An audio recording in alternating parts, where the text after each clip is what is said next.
Overnight, the United States launched the biggest military campaign we have seen in decades. And within hours, not days, not weeks, gas prices jumped. Mortgage rates spiked back up, and the stock market started doing something it hasn't done in years. Wild, chaotic, gut-punching swings in both directions. Now, I know what you might be thinking. This is a geopolitical story, a foreign policy story. What does this have to do with me? Everything. Literally everything. Because whether you own a home, rent an apartment, drive a car, buy groceries, or have a single dollar invested in any kind of retirement account, what just happened in the Middle East is going to reach directly into your financial life. And most people have absolutely no idea how deep this rabbit hole goes. So in this video, I'm going to break down exactly what's happening, why it matters for your money, and what historical patterns tell us about where this all goes from here. We're talking about 5 massive economic dominoes that just got knocked over, and each one is going to hit you differently, depending on where you are financially. Let's get into it. Number 1, oil. And why it's not just about your gas tank, here's where we have to start. Because when people hear oil prices went up, they immediately think about the pump. They think, okay, gas is going to cost me an extra $20 a week. Annoying. Whatever. But that is such a small piece of what's actually happening here. To understand the real problem, you need to understand something called the Strait of Hormuz. This is a narrow stretch of water, barely 21 miles wide at its narrowest point, sitting between Iran and the Arabian Peninsula. And through that tiny corridor flows approximately 20% of the entire world's oil supply. Every single day, tankers loaded with crude oil squeeze through that strait to reach global markets. Iran controls access to the Strait of Hormuz. And when the US attacked Iran, Iran closed it. Let that sink in for a second. 20% of the world's oil supply just got cut off from normal transportation routes overnight. That is not a small disruption. That is a seismic shift in global energy markets. And oil prices reflected that immediately, shooting up at some of the fastest rates we've seen in years. But here's the part most people miss. Oil doesn't just fuel your car. Oil fuels your entire economy. Think about where your food comes from. A farmer grows crops somewhere in the Midwest. Those crops get loaded onto a truck. That truck burns diesel to drive to a warehouse. The warehouse uses energy to store and refrigerate the product. Another truck picks it up and hauls it to your local grocery store. Every single step of that process runs on oil. So when oil prices go up, food prices follow. Transportation costs go up. Manufacturing costs go up. Shipping costs go up. Everything that gets moved from one place to another becomes more expensive. And eventually, those costs get passed on to you, the consumer standing in the cereal aisle wondering why your grocery bill jumped again. We actually have a really clear historical example of this. In February 2022, when Russia invaded Ukraine, oil prices shot from around $80 a barrel all the way up to $130 a barrel. That's a 60+% increase in a matter of months. And in that same year, U.S. grocery prices rose by more than 11%. 11%. That's not a rounding error. That's hundreds of dollars out of a family's annual budget. Gone. Because of events happening on the other side of the planet. Now, as of today, oil prices have gone up by around 10% since the US attacks on Iran began. That's nowhere near the 2022 spike yet. But we're in the very early stages of this conflict. President Trump himself said the operation could last 4 to 5 weeks, and possibly longer. The longer this drags on, the more sustained the pressure on oil prices will be. And if prices continue rising from here, the grocery store math starts to look very familiar. There's one more layer to this. Governments aren't powerless here. When Russia invaded Ukraine and oil prices surged to that $130 mark, the Biden administration responded by releasing reserves from the Strategic Petroleum Reserve, essentially flooding the market with additional supply to bring prices down. It worked, dropping prices back toward the $100 range. The Trump administration has already begun talking about wanting to push oil prices lower. But government intervention takes time, and in the meantime, prices are moving fast. Number 2, the stock market. Buckle up, so now let's talk about what happened to stocks. Because the reaction in the market has been something worth studying closely. In the immediate aftermath of the attacks, the stock market did not collapse in a straight line. It went down, then it went back up, then it went back down, back up, back down. This kind of chaotic back and forth movement has a name.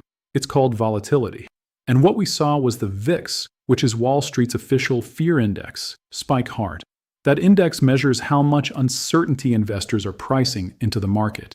And right now, uncertainty is through the roof. Here's why markets hate this kind of situation. When investors put their money into stocks, they're making a bet on future growth. They need to be able to model, at least roughly, what the future looks like. A war in the Middle East, especially one with no clear end date, involving a country that controls a critical global shipping lane, and with potential for escalation into a broader regional conflict, makes that modeling almost impossible. Nobody knows if this is a 2-week air campaign or the beginning of something much longer. Nobody knows if other regional powers get drawn in. Nobody knows how badly global supply chains get disrupted. And investors absolutely hate not knowing. But here's the thing, not all stocks react the same way. This is really important to understand. Some industries get crushed immediately. Airlines are a perfect example. The moment this conflict started, airports across the region began shutting down. Flights got canceled by the thousands. Those airlines aren't generating revenue on canceled flights, and their fuel costs on every flight they do operate just got more expensive. So airline stocks took a direct hit. On the other side of the equation, there are industries that genuinely benefit from military conflict. Defense contractors, the companies building jets, manufacturing missiles, supplying ammunition, and developing advanced military technology, their stocks surged. Because war means government contracts. War means defense spending. And the Trump administration had already been pushing to increase military budgets well before this conflict began. So defense stocks became a direct beneficiary. Gold also spiked. This is classic investor behavior during times of crisis. When uncertainty rises, investors move money toward assets that hold value regardless of what happens in the economy. Gold has played that role for literally thousands of years. Short-term U.S. Treasury bonds also attracted investors for the same reason, safety over growth. Energy companies saw their stocks rise because higher oil prices mean higher revenues for companies pulling that oil out of the ground. And then something interesting happened. When the broader market started selling off, when stocks like Nvidia and Microsoft started dropping on that first Monday after the attacks, a wave of what traders call, by the dip, investors started moving in. These are people who look at a big tech company falling 10 or 15% and think, well, Microsoft isn't making tanks. This drop isn't really about Microsoft's business. This is a temporary overreaction, and I want to own it at a discount. Whether they're right or wrong depends entirely on how this conflict unfolds. If this is short-lived, they'll look like geniuses. If this drags into something much larger, those dips may turn into much deeper losses before they recover. Number 3, the Federal Reserve, the piece everyone is missing. Okay, this is where most people's eyes glaze over, because the Federal Reserve sounds boring and abstract. I promise you it is not. This is one of the most direct and powerful ways this war is going to affect your daily financial life. Here's the setup. Going into 2026, Wall Street was widely expecting the Federal Reserve to cut interest rates multiple times throughout the year. And interest rate cuts are a big deal. When rates go down, borrowing gets cheaper. Mortgages get cheaper. Car loans get cheaper.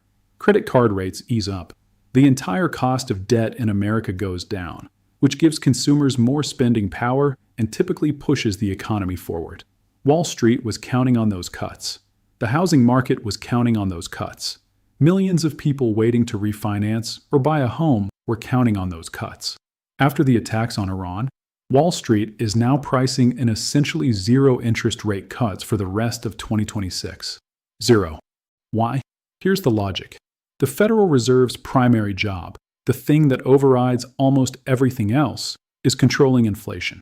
Their official target is 2% annual inflation. They cut interest rates when inflation is under control. They raise or hold rates when inflation is a threat. And guess what military conflict in the Middle East creates? Inflation pressure. Oil goes up. Food goes up. Goods and services that require transportation go up. Supply chains get disrupted. The prices of things, broadly, go up. And when the Fed sees that inflation threat rising, cutting rates becomes almost politically impossible for them. Cutting rates when inflation is spiking would be like pouring gasoline on a fire. Now, there's an interesting wrinkle here. President Trump has made it clear he wants to replace the current Federal Reserve chairman in May with someone more aligned with his goal of lower interest rates. Before the attacks on Iran, that looked like it could accelerate rate cuts significantly. But after the attacks, even a new, rate cut-friendly Fed chairman is going to be facing an economy with rising oil prices and inflation concerns. The pressures on the institution don't change just because the person sitting in the chair changes. So here's where that leaves you. Those interest rate cuts you might have been hoping would make a mortgage more affordable, they may not come. Not this year. Number 4, your mortgage, your car loan, your credit card. Let's make this even more personal. Just before the attacks on Iran, something genuinely exciting had happened in the housing market. Mortgage rates had actually fallen below 6% on a 30-year fixed mortgage. For anyone who's been waiting on the sidelines to buy a home or refinance, 6% was starting to feel like a realistic, workable number. The market was beginning to breathe again. After the attacks, mortgage rates jumped back up, fast. To understand why, you need to know about something called the 10-year Treasury yield. Bear with me here, because this directly connects to your mortgage. When you take out a 30-year mortgage, the bank lending you that money is taking on risk. You could lose your job. You could miss payments. You could default. The bank needs to be compensated for that risk, so they charge you interest. Now, that same bank has another option. They can lend money to the United States federal government by buying Treasury bonds.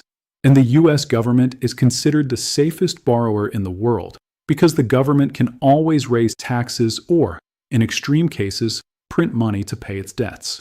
They are essentially a risk-free borrower. So here's the relationship. The interest rate the government pays on its debt sets a floor. Banks will always charge you, a regular person, more than they charge the government because you are riskier. After the attacks on Iran, the 10-year Treasury yield spiked upward. The market became more uncertain. Investors got nervous about lending money for long periods, and they demanded higher returns to do so. The government had to offer higher interest rates to attract buyers for its debt. And the moment Treasury yields went up, mortgage rates followed. Automatically, mechanically, because banks recalibrate what they charge borrowers based on what risk-free government debt is paying. The same dynamic applies to car loans, credit cards, business loans. Any form of borrowing that's tied to broader market interest rates just got more expensive. And for millions of Americans already stretched thin by years of elevated costs, that's a real financial hit. Number 5, the economy and jobs. What history actually tells us now, let's zoom all the way out and look at the big picture. Because the question on everyone's mind isn't just about this week or next month. It's, what does sustained military conflict actually do to the American economy and the job market? And history gives us a surprisingly rich and complicated answer. Let's start with World War I. When the U.S. entered that conflict, something happened to the domestic economy that seemed counterintuitive. Unemployment went down. Jobs increased. Why? Because war requires production at an industrial scale. Factories ran 24 hours a day, 7 days a week, churning out weapons, vehicles, uniforms, food rations, and equipment. A huge portion of the male workforce went overseas to fight, which meant the people staying home, including women entering the industrial workforce in significant numbers for the first time, were suddenly in very high demand. But then the war ended, and the economic hangover was brutal. Soldiers came home and needed jobs. Factories that had been running around the clock to produce war materials suddenly had no customers. The Federal Reserve, trying to fight the inflation that had built up during the war years, started raising interest rates aggressively. The result was high unemployment, economic contraction, and the groundwork for what became a decade of financial turbulence in the 1920s. World War II tells a similar, but even more dramatic story. Going into that conflict, the United States was still in the grip of the Great Depression. Unemployment was catastrophically high, at times exceeding 20%. People were desperate. The economy had been struggling for over a decade. And then war spending exploded. The federal government poured money into defense manufacturing at a scale never seen before in American history. Factories converted from making cars to making tanks. Steel mills ran continuously. Shipyards worked day and night. And because so many men were overseas fighting, the domestic labor market tightened dramatically. The war didn't just pull the U.S. out of recession. It effectively ended the Great Depression. As brutal and horrific as war is, the economic engine it cranked up was undeniable. The Korean War and Vietnam War followed similar patterns: increased defense spending, more manufacturing jobs, tighter labor markets during the conflicts themselves. But now let's jump to the modern era, because here's where things get more nuanced. After September 11th, when the United States went to war in Afghanistan and then Iraq, something different happened. These conflicts lasted over a decade. They cost trillions of dollars. And yet, the domestic job market didn't see the same kind of war-driven employment surge that previous generations had experienced. Why? Because the U.S. economy had fundamentally changed. By the early 2000s, America was no longer primarily an industrial, manufacturing-based economy. We had shifted towards services, technology, and finance. You don't need thousands of factory workers to run a software company or a financial services firm. The defense spending happened, but it didn't create the same broad-based job boom that it once did when steel mills and assembly lines were the backbone of the American economy. And during this same post-9/11 period, the economy went through the catastrophic 2008 financial crisis, which overwhelmed any potential war-related economic effect entirely. So what does all of this mean for today? Well, the Trump administration is insisting this is going to be a short, contained operation. A few weeks, they say, but we've heard that before from governments at the start of military actions that ended up lasting years. We have to acknowledge that possibility honestly. If this truly does wrap up quickly, the economic disruptions, the oil price spike, the stock market volatility, the mortgage rate jump, likely stabilize or partially reverse. Markets are forward-looking. The moment there's clarity on the conflict ending, uncertainty drops, and a lot of the fear-driven pricing reverses. But if this escalates? If it draws in other regional powers? If it drags into months or years? Then we're looking at a sustained period of elevated oil prices, persistent inflation pressure, a Fed that can't cut rates, and continued market volatility. The economic story gets much darker and much longer. There's one more thing to consider on the jobs side. Even without a major shift to industrial war production, this conflict does create opportunities in specific sectors. Defense companies are hiring. Cybersecurity firms, because modern warfare is as much digital as it is physical, are expanding. Energy companies are benefiting from higher prices and will likely invest in increased production. Companies connected to military logistics and supply chains see increased demand. These aren't economy-wide job booms. But for people working in or considering careers in those specific sectors, the timing is notable. So what does this mean for you as an investor? Here's the part that I really want you to internalize. Because I've laid out a lot of scary-sounding information, and the natural human response to scary information is panic. And panic is almost always the wrong financial move. Let's be clear about something. Volatility is not a new phenomenon. The stock market is more volatile today than it has been in decades. It goes up and down sharply in response to political events, Fed decisions, earnings reports, geopolitical conflicts, and sometimes seemingly nothing at all. That is the nature of modern markets. But here's the thing about volatility. It cuts in both directions. Yes, it means your portfolio can drop fast.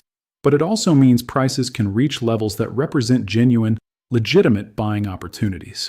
When a fundamentally strong company, one with real revenues, real earnings, and real competitive advantages, sells off 10 or 15% because the overall market is panicking about something that has nothing to do with that company's actual business, that is an opportunity for a disciplined, informed investor. The investors who build wealth over time are not the ones who panic and sell everything when bad news hits. They're the ones who understand what they own, understand why they own it, and can distinguish between a temporary disruption and a fundamental, permanent change in the value of their investments. Now, there are structural shifts happening that deserve real attention.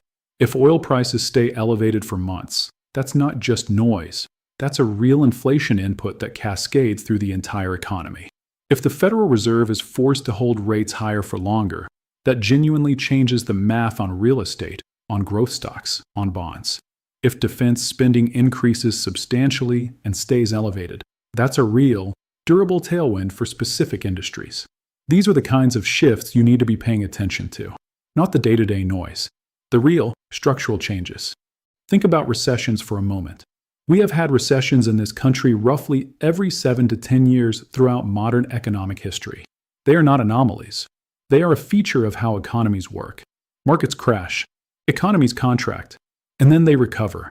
Every single time in American history, the market has eventually recovered and reached new highs.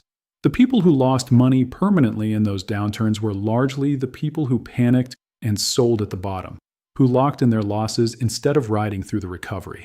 The people who built wealth through those same downturns were the ones who stayed disciplined, kept investing, and in many cases actually increased their positions in quality assets when prices were low. That doesn't mean blindly ignoring what's happening. It means understanding the difference between volatility you should look past and structural changes you need to adapt to.